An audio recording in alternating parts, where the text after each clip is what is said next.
Ítaca ha estat la darrera incorporació a la mostra d'entitats del Gòtic. Fa 20 anys que treballen al barri amb un projecte de la Fundació Acollida i Esperança per a persones que s'han quedat sense sostre. Donar a conèixer la tasca que fan és el que els ha motivat a participar. Bé, nosaltres al barri veiem que ara té molta més participació social, que tenim molta més xarxa i de fet per això estem avui a la fira i sí que creiem que les entitats del barri treballem més unides que abans. Aprenem junts i participar des de la primera edició.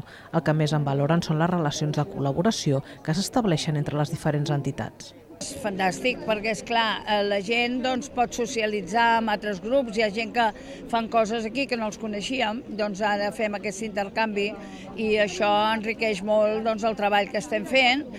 Enguany ja són 25 les entitats que participen en aquesta jornada lúdica i alhora reivindicativa. Reivindiquem coses del barri. Per exemple, reivindiquem que no ens retallin les assistentes socials perquè s'està fent una labor molt bona. Estem presentant per primera vegada una xarxa laboral que ens hem ajuntat totes les associacions del barri.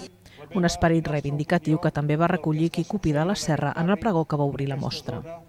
Volen que el diner mani a costa de que desapareguin els seus i els nostres referents d'identitat, per acontentar aquesta constant aglomeració de turisme que sofrim.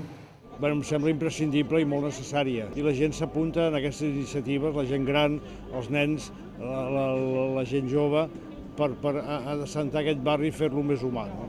La propera trobada d'entitats del Gòtic es farà coincidint amb les festes de la Mercè.